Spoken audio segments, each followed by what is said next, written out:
Okay, welcome everyone. Thank you for being here. This is Jonathan Lipp from the Big Apple Film Festival. Appreciate you being here. So this is our industry summit where we will be speaking with established filmmakers and screenwriters and producers and industry representatives over the next 3 days. And we will be discussing some strategies for getting your films made, financed, produced, distributed, as well as strategies for acquiring representation, an agent, a manager, as well as selling, optioning scripts, things of that nature. So our first guest with us is writer-director Ronaldo Marcus Green. So Ronaldo, how you doing? All right, yeah, you can just unmute. All right, if it gets a little crazy in here, I'm a lone wolf with 2 kids getting ready for school, so you'll just have to bear with me. All right, no problem. You'll see how it's done. How we make movies. Cool. All right. Well, thank you for taking the time for being here. And let me first just a brief intro. So Ronaldo, as I mentioned, is a writer, director, and producer. His debut feature film, Monsters and Men, had its world premiere at the Sundance Film Festival in 2018. From there, he went on to direct episodes of Top Boy on Netflix, as well as a feature film called Joe Bell, which starred Mark Wahlberg. And he recently directed a film for Warner Brothers called King Richard, which stars Will Smith, which is currently in post-production.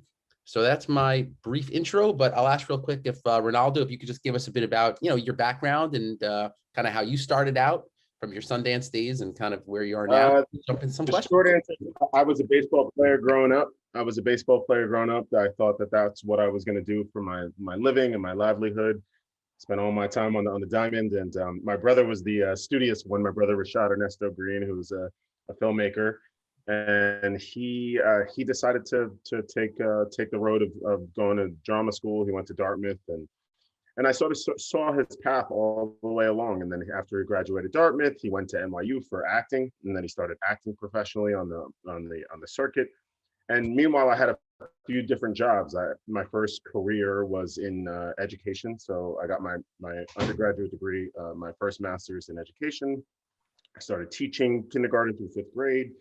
And I loved it. I wanted to be a superintendent of a school after my baseball dreams didn't work out. And then somehow I wound up transitioning to Wall Street, working in human resources diversity for AIG. It was a girlfriend I was dating at the time. I don't remember exactly how it happened, but somehow I made the jump from teaching to Wall Street, and I stayed there for a few years while my brother's career was really taken off.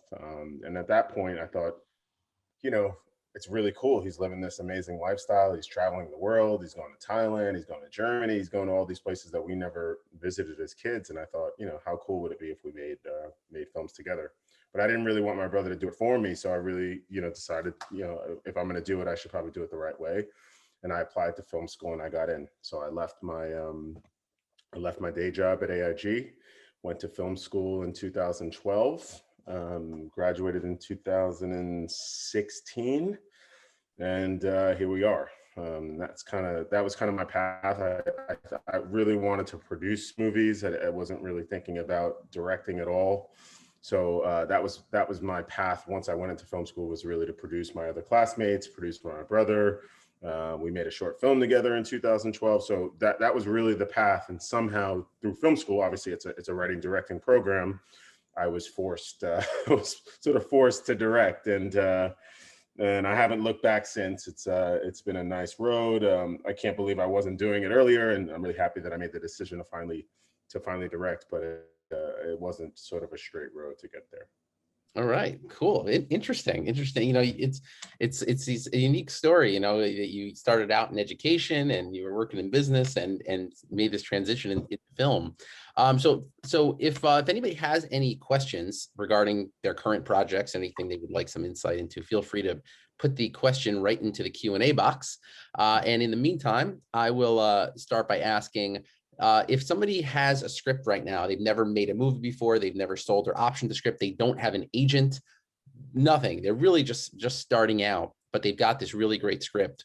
what's the first thing they should do? I mean, clearly pitching an agent cold or pitching a studio cold is very difficult. What would you recommend?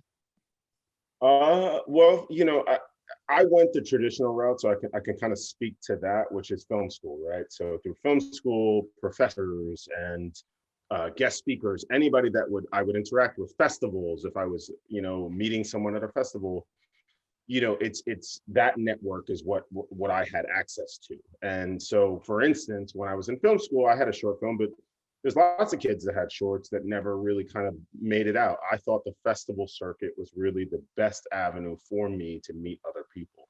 So when I had a short film, for instance, in 2013, I made a short film called Stone Cars.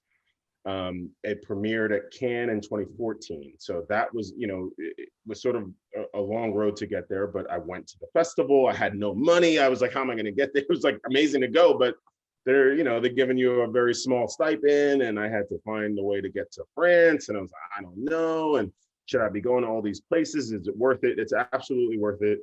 I was broke then, and I was even more broke by going to the festivals, but in meeting those folks, and honestly, it was really the other filmmakers, because some of the other filmmakers that I met along the way were in a better position than I was. And then I can ask them, how did you do it? Or, oh, you have an agent. No, oh, I loved your short. You were in the same block as me. Let me send it to my agent. So it kind of happened organically, but it happens by going and being in places. Obviously, it's a different world we live in now with COVID and not being able to travel in spaces, but you're still interacting on the Zooms, and you're still in these breakout rooms. And I really encourage, to try to attend as many festivals as possible. And there's no big or small festivals when it comes to that. Of course, there's the Sundance and the Tribeca, but I had just as much fun going to Ashland, Oregon, as I did going to some, Atlanta Film Festival, to places on the East Coast, to Big Apple Film Festival. There's lots of smaller regional festivals that you can actually meet a lot of people. And I would encourage people not to go with business cards and cards of their film. I know that's sort of like, it's what they kind of teach in film school, but I found that just handing someone a card and saying watching my short wasn't necessarily the path. It was really in dialogue. It's having a conversation with somebody, telling them that you saw their film and you really enjoyed it, or you can have a discussion. And I think through those organic conversations, that was really helpful to meeting people. And and again, I don't think it's a straight path towards getting your script financed per se, but it's certainly building that network and eventually getting it in the right hands of some folks. If you're going the non-traditional path, obviously it's a lot harder. You have to knock on more doors. You have to hustle more, because it's there's no straight path to kind of get there. But I would say getting in touch with producers, production companies, anyone that knows them can facilitate a meeting. It's always more helpful when somebody introduces you than you introducing yourself. It makes no sense, but that's just the way the world works. If I'm trying to date a girl, it's really hard. Somehow my friend who introduces me, it makes it easier for me to that interaction just becomes a little less awkward, because all of a sudden my friend says I'm cute, and then I go in, and then it happens. That's just sort of one example. It's a little bit like dating, and how do you go home with a number, or how do you meet somebody at a particular place?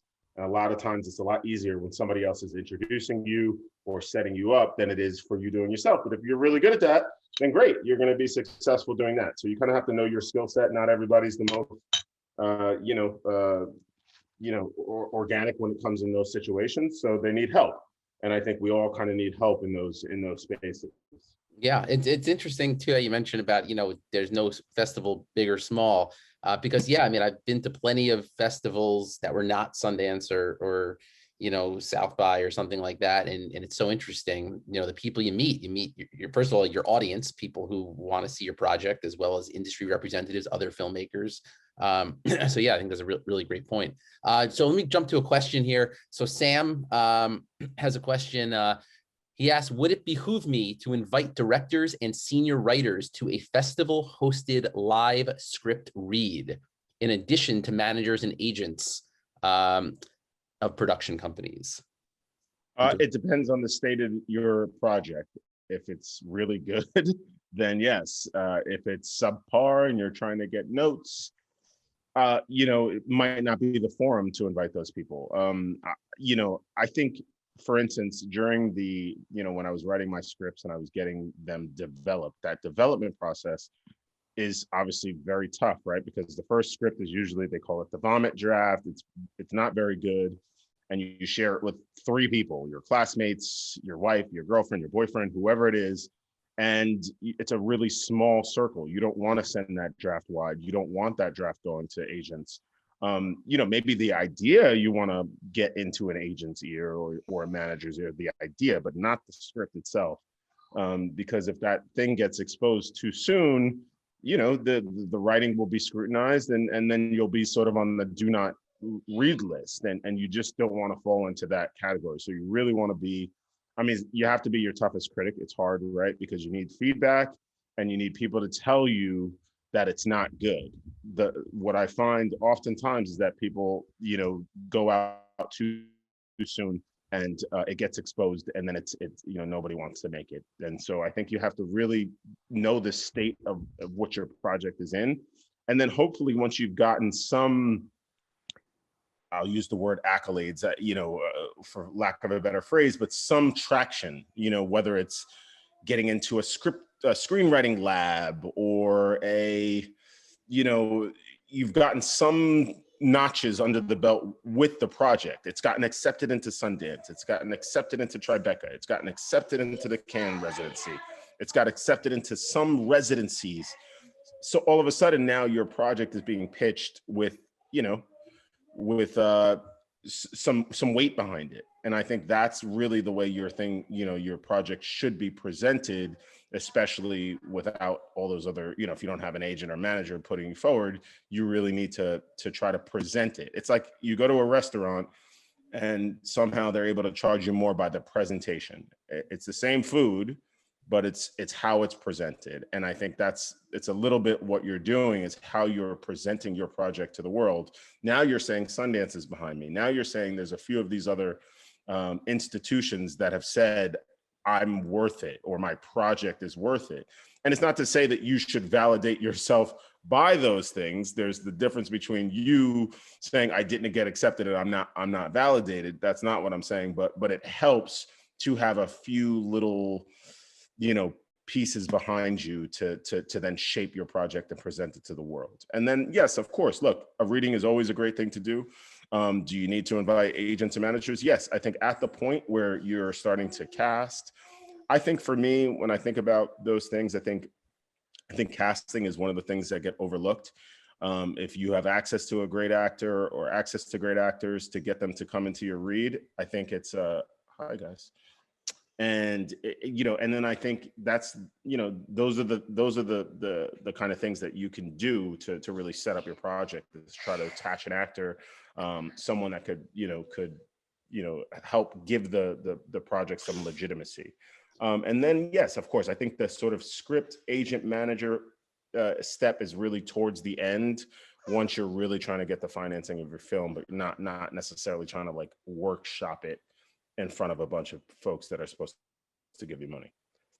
Right. And just real quick about Sam's question too. If Sam is inviting agents and managers to the read, how do you get them to come to the read? Or is that kind of what you're saying? Like if it has some accolades behind it, they'll be more inclined to show up and make an appearance and see it. Yeah, I think that's it. If Sam Sam has the resources to make the short film itself, they've probably done enough, could get the resources to get a manager or agent there. It's really hard.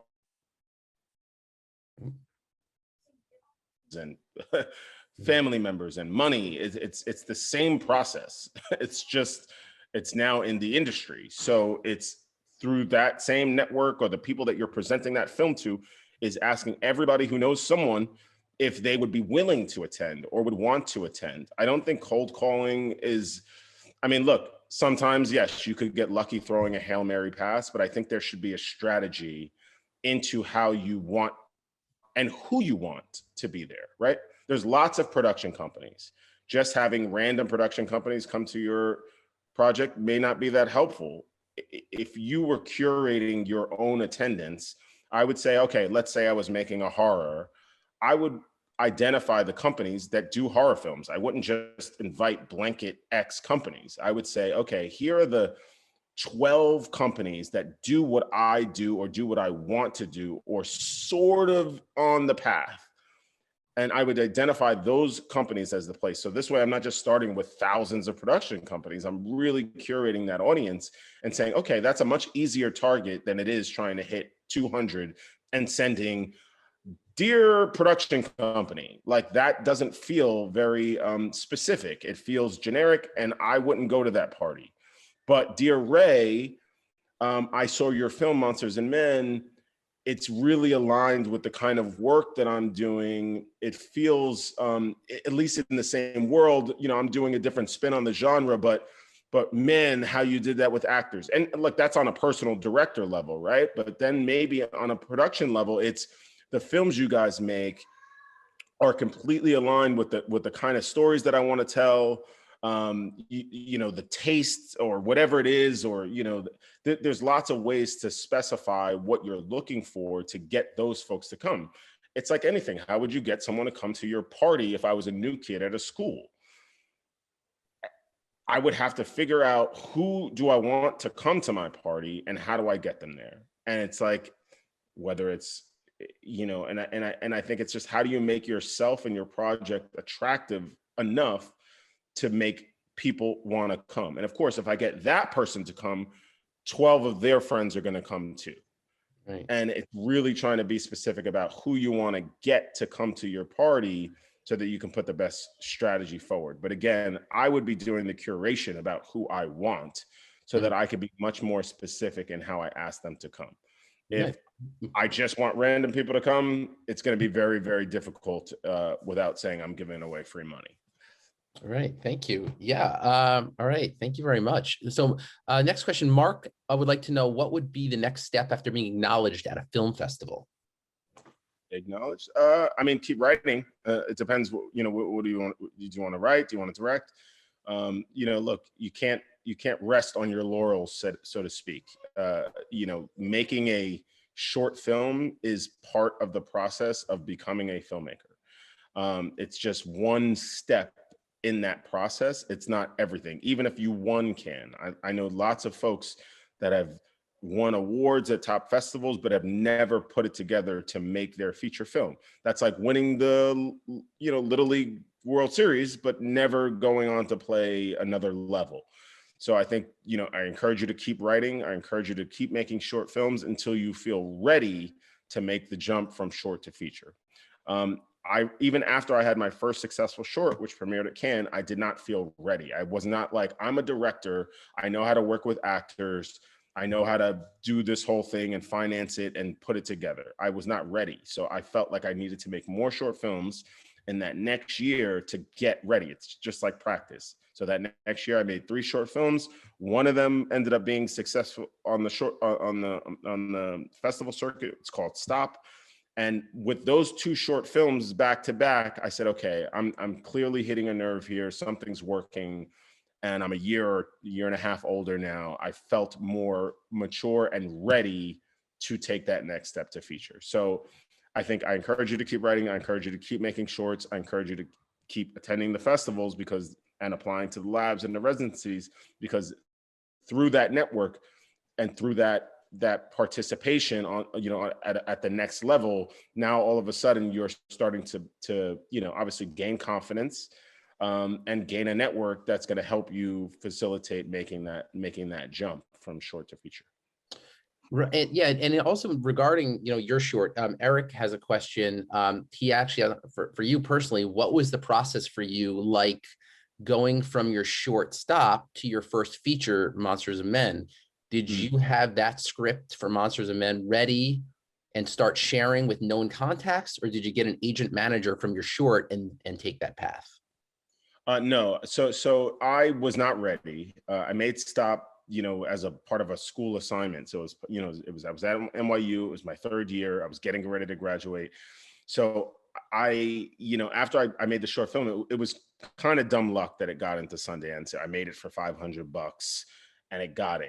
And so I go to Sundance. I had a conversation with one of the actors who was in my film, who so happened to be a New York City police officer.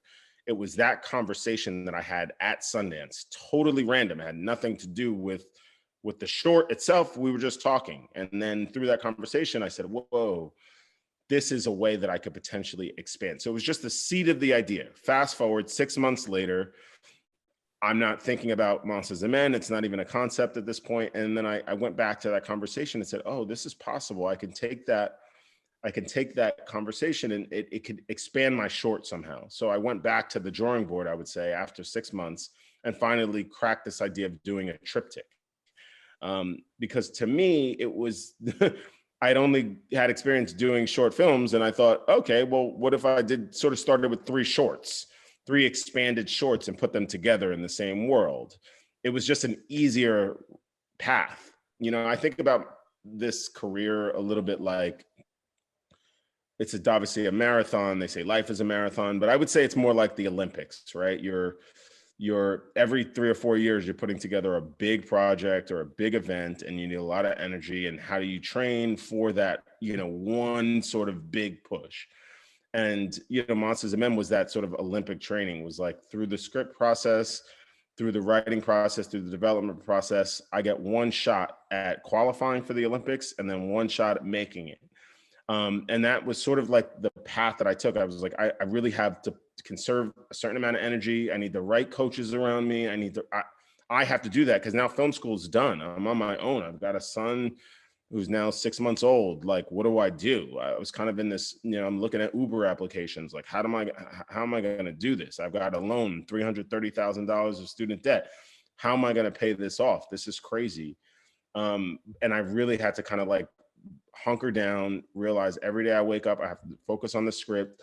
And every day I have to try to use that network that I built in film school once my script is ready to start, getting it out there. And I think that was a little bit of the process for me, was writing. For those of you that aren't writers, obviously it's a lot tougher because, especially without context, it's very difficult to get great scripts unless you're developing them yourselves.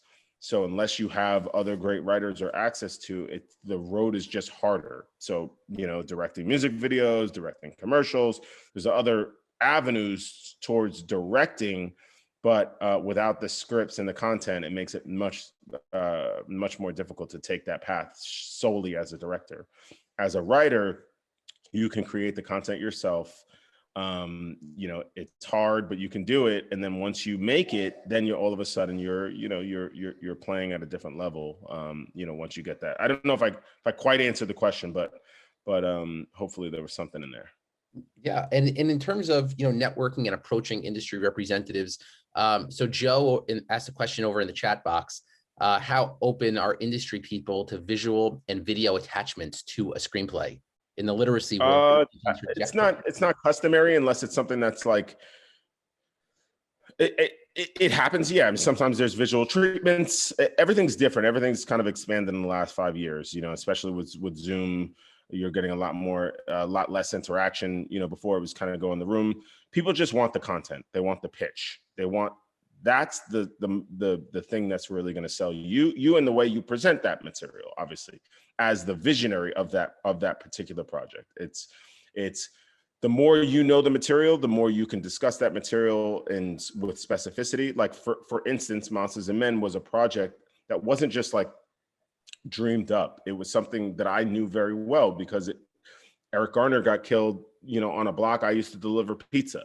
So it was in my backyard. I was talking about something that other people they only knew from the news. They didn't know what the street looked like or what the deli looked like or what those communities look like. They didn't know what it looks like in a Puerto Rican household. I grew up in one. There were just certain nuances of the thing that I was making that I can then present to the world. And I think the more specific you can be with your material, the more universal that becomes. And that goes for your pitches. Look, if you have an amazing visual treatment, yeah, why not? for sure. It should complement your script.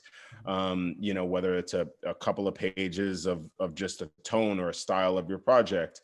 If it's a video teaser or a link, yeah, why not? Again, the quality of that thing is what you will be judged by. If you think it's cool and other people don't, then you have a problem. So I don't know how else to say. When you look at yourself in the mirror and you go outside, like, you kind of know, like, that sweatshirt's a little too tight, or I look good, or whatever it is. I look good. I feel good in what I'm wearing. And I look good is really subjective, right? Like, it's how you feel about what you're wearing. And that confidence can go a really long way. So the same thing, how confident you are about that thing that you're submitting, great. You know, maybe people are going to love it. But you have to understand, once you put that in the body of your email, once you put a sentence in the body of your email, you're now being judged by that. You're being judged by what you post on Instagram. You're being judged by what you post on Twitter. So all of these things is your resume. It's your calling card. For me, I'm not on any of that stuff. I was at some point, and then I realized, like, not the right move for me. There's lots of people that are incriminating themselves, whether it's through a tweet that they meant good intentions and it didn't fly well. And all of a sudden you know, like, as I was building my career, I thought I should be judged on the quality of my work and nothing else, not promoting myself. And I tried that. I went that route. I definitely, during Monsters and Men, I was self-promoting, and it was like, come see my movie and come please. And I just felt like I was begging. And I was really talking to, like, my 300 or 3,000 friends. Like, it's not that many people in the grand scheme of the industry who you actually want to see your movie. Of course you want your friends, but I could email them or call them. Do I have to post online a picture of my poster? Like, I stepped back from that situation and realized, like, yeah, look, it's great to get people information about your work, and it's great to get people to support you. There's lots of other ways to go about it. Picking up the phone is a way, sending a nice text message, being specific. So I thought, I'm going to really just make my relationships quality. And if that number grows, great, but I'm not going to worry about trying to promote myself. I'm really going to try to worry about focusing on my script and getting it in the hands of people that can make it. So I've just been busy. I've been busy with work, and I think that work begets work. So the hardest thing you can do is make that first one. But once you make the first one, now all of a sudden you're in the league, so to speak. And then, yes, other work will become a lot easier once you get the first one made. Cool. And I had just a question about something you mentioned before. I was wondering if you could expand upon it, because I think it's very, very interesting. You had said the more specific you are, the more universal it becomes. Yeah, I was just wondering if you could expand a bit on that. Like, how does a specific audience or a specific niche how does that become more universal? I would say, like, I'll give the example I like to use, which I don't know if everybody's seen it, but it's the Tokyo Story. It's a beautiful movie set in Japan, obviously. And it's a very simple movie. I haven't seen it. I saw it in film school. It was on one of those, like, you know, must-see films. So I just, you know, threw it on. And it's amazing. Like, why does a young Black and Latino kid from, from the Bronx and Staten Island, like, why am I relating to this movie in Japan, this love story? Like, it didn't make any sense to me. Like, I didn't grow up around folks like that. But all of a sudden, I'm crying. I'm connecting to this movie on a different human level. And it was just ultra specific. I think they didn't try to make it for an American audience. They tried to make it for their audience, and it just so happened to relate to me. I think oftentimes everyone's trying to write what they think is cool or what people are going to like. And I think that's different than having just good taste or just knowing what hasn't been done before. They're two different things, right? I think people should be encouraging themselves to make things that haven't been done before, or to make them in ways that haven't been done before. So I want to do a love story, right? Like, obviously there's been lots of love stories, but I want to do it like this. It's never been done like this before. How specific can I be in that? What is my perspective that I can bring to that particular love story? Look, I used to work, my first job was working at Chuck E. Cheese, right? I used to dance as the rat. That was literally my first job, growing up. And, like, I don't know too many other people that used to dance as the rat. Like I don't know too many other people. I'm sure that, you know, clearly I worked with 3 or 4 of them, but like I know those folks, and I had that job for like 2 years. So all I'm saying is like, that is so unique when people hear that, because they don't know. That's so unique about my experience. And I think those are the things that you need to tap into your projects, no matter who you're working with. Will Smith, Mark Wahlberg, all those folks that you will meet along the way, they want to know who you are. Where are you coming from? What makes you uniquely you? Because that's what's going to give you your perspective to whatever story, whether you're directing your own material or somebody else's material. It's how you interpret that material. So I would say, again, it's when you're making your scripts, you're not trying to, you know, just write a movie for everybody. I mean, yes, you hope everybody loves it, but that's just not possible. There's no movie that's 100% rotten on Rotten Tomatoes or whatever it is. Like, it's just not possible, no matter, even if you love it.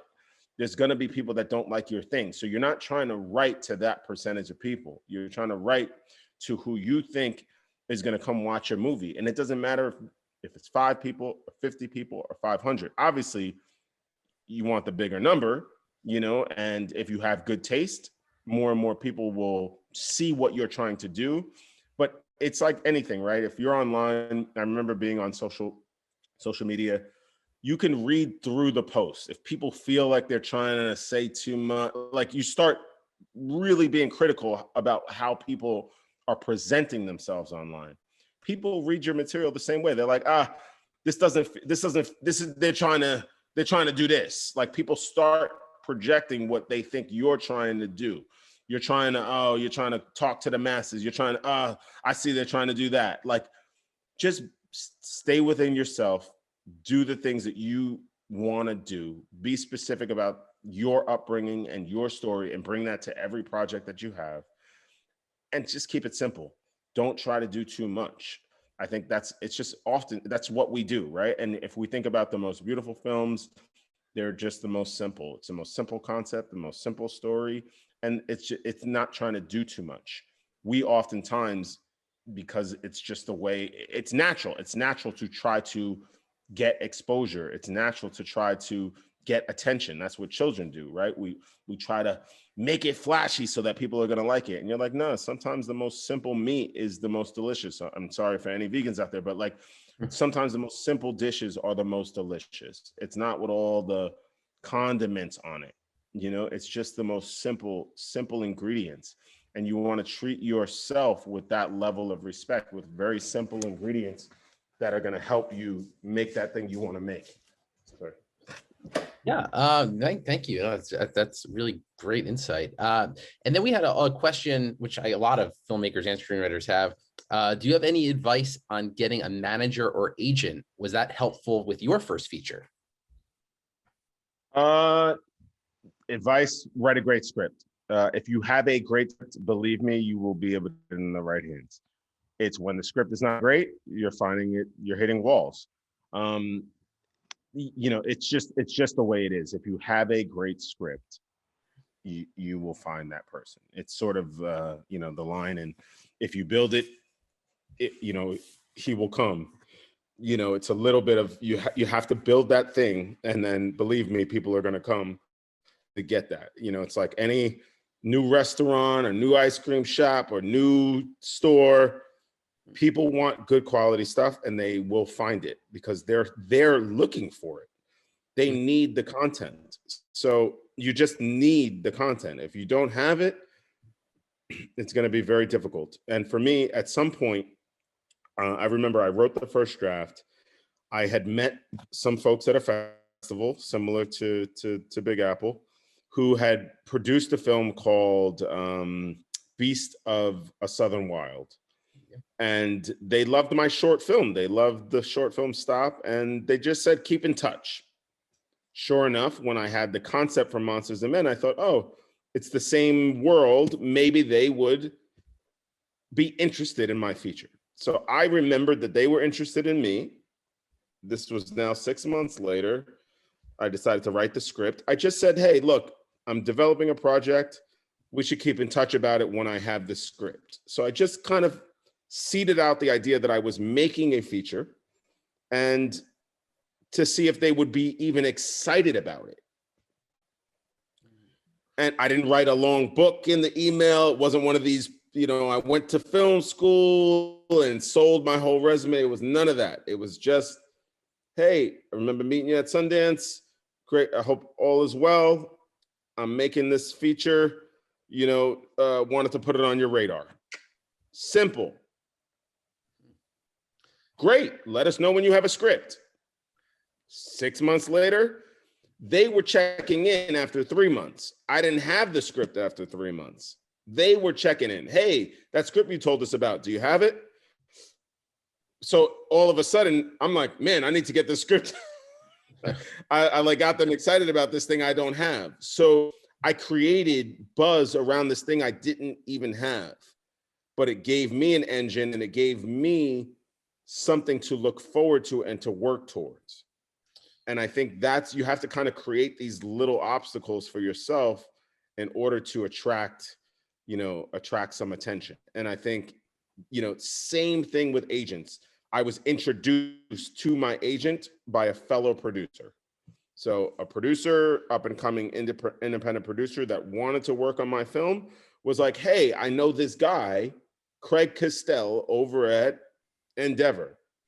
He would love this because he did a movie called Fruitvale Station with Ryan Coogler. Sent it to Craig. There you go. The rest is history. Would you say that it's possible for an emerging screenwriter to reach out to an agent through like a cold call or a cold pitch, or do you have to sort of go through networks and connections and things like that? It's possible. It makes it harder. It's just, again, it feels like spam. If I don't know you, why? It's just, they get so many emails. It's just unsolicited, right? If someone put a package on your door, it doesn't matter if it was a brand new bike, you'd be skeptical of that thing on your doorstep. You'd just be like, how did that get in here? Mm-hmm. You'd be skeptical of it. It like literally, if I got an Amazon package that I didn't order, I would be skeptical of opening it. It would sit there for a couple of weeks. I'd ask my wife. I wouldn't open it. It's not mine. I don't know whose it is. I didn't order it. So you have to understand that's how people are viewing that email that comes in. Hi, my name is Michael. Hi, my name is Amy. I went to USC or whatever. Like all of that just feels like, is this spam? I get 1,000 of these emails. I get 1,000 emails from every festival across the world. Unless it has my name on it, that feels like it's written to me specifically. Even then, I'm like, how did they get my email? Did we meet at a festival? Did I meet and give out my contact information? And if I didn't, I probably don't want people emailing me. What about that's usually the approach. Okay, and now what about like, let's say you don't have connections or a network at this point. What do you think about things like screenplay competitions or databases like Inktip or the Blacklist, things like that? 100%. Submit, Blacklist, submit to everything, submit to every, look, which ones are the good ones, and you can, and the good ones are the ones that have a track record, right? Meaning the people that submit to those labs have gone on to make a film. If there's 50, there are tons of labs out there, but nobody's making movies, then maybe those labs aren't doing what they're supposed to be doing. A lab is a laboratory, which is a place where you go to make something. It's not where you go to just get an accolade. It's exactly what it's supposed to be. If you use it in the sense that it was designed, then great. If it's just used for a filler on your resume, then save you $50 or $70 or whatever it is to submit. If you are using it to gain knowledge and information and access to that particular thing because it's going to help make that next step, then absolutely it's worth double than what you would pay for it because it's going to give you more. And you can't be cheap with yourself. And I think those are the things where, look, there's not one person on this call 100% that is in greater debt than I am. Nobody took out $330,000 to go to film school. So everyone's starting in a better financial situation than I am. So I don't, there's no excuse for I didn't have the money or it was too expensive, because I'm still, look, I just worked with Will Smith. I hope the film goes on to win Oscars. I don't know, but I still am paying down student loan. So I don't know too many other people that are in their fourth feature who are still paying. So but was it worth it? Absolutely.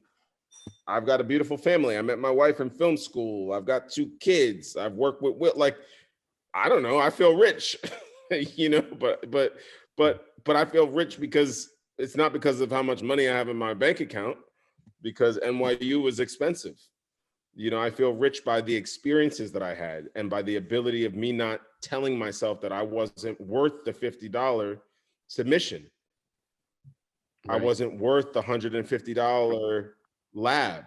Like, I didn't cheap out on myself. I found a way to get it done and to find the money to do what I love to do, or what I thought I loved to do. And I think that was enough for me. So I think as you're thinking about, should I, I'm not sure, and it's always based in some sort of financial, you have to kind of move past that. Mm-hmm. You're going to have to invest in yourself. It's like a baseball player that doesn't have a professional tee or a batting net or the best equipment. Like, you need it. Right. Sometimes you have to dress the part to look the part, and you have to sometimes get that extra $300 piece of equipment that is going to take you to the next level. And you have to think about your careers like that, because if you're skimping on yourself, it's going to feel that way in your work. And you really need to invest in yourself. And look, there's no greater investment than in your education, whether it's in film school or not film school. It's in labs or grants. But yeah, there are so many different paths to going, to making it. And I know lots of folks that have done both. I can only speak to mine. I didn't have the motivation. I needed the deadlines. I needed the structure of a film school, me personally, because that's just the way I work. I needed that. I grew up as an athlete with coaches, and I grew up in that. So there was always some sort of structure. There was, in the same reason there's festivals and why festivals exist, there's a structure. I'm not just, otherwise you just put your film out and project it on your wall and invite some friends over to the house. Right. There's structure to these things, and there's a reason they exist. Right. Thank you very much. All right. So in conclusion, where can our audience check out your films? I know Joe Bell, we mentioned, with Mark Wahlberg, and then you have the Will Smith film coming out, King Richard. When will these films be available, or where can they be seen? Joe Bell will come out at the end of July, I believe. Everything was affected by the pandemic. So right. I think it's coming out at the end of July. Roadside Attraction is releasing. They did Judy and Peanut Butter Falcon. So they've done some good titles in the last couple of years. So I'm excited about that. And then HBO Max and Warner Brothers is releasing King Richard on Thanksgiving weekend. So take your family, bring 50 people. It'll be fun. It's a great. They're both very different movies. I hope you enjoy both. And yeah, let me know what you think about them. Cool. Well, thank you so much, and congratulations on your upcoming projects. Joe Bell, King Richard, and you have another project in development right now as well. Yeah, I'm in prep on a TV series called We Own This City. It's David Simon and George Pelicanos. It's their follow-up to The Wire. It's not Wire related, but it's shooting in Baltimore. It's a 6-part miniseries for HBO. So I'm headed to Baltimore on Saturday. Nice. To see all the bags packed. And cool. Yeah, we're ready to go. Wow. All right. Very cool. Well, thank you so much for, I know you're very busy, so thank you for taking the time to speak with us today. We really appreciate it. Congratulations on your project. Good luck out there. All right. Thank you so much for all of your wisdom. We really appreciate it. No problem. Take care. Thanks a lot. Bye-bye now.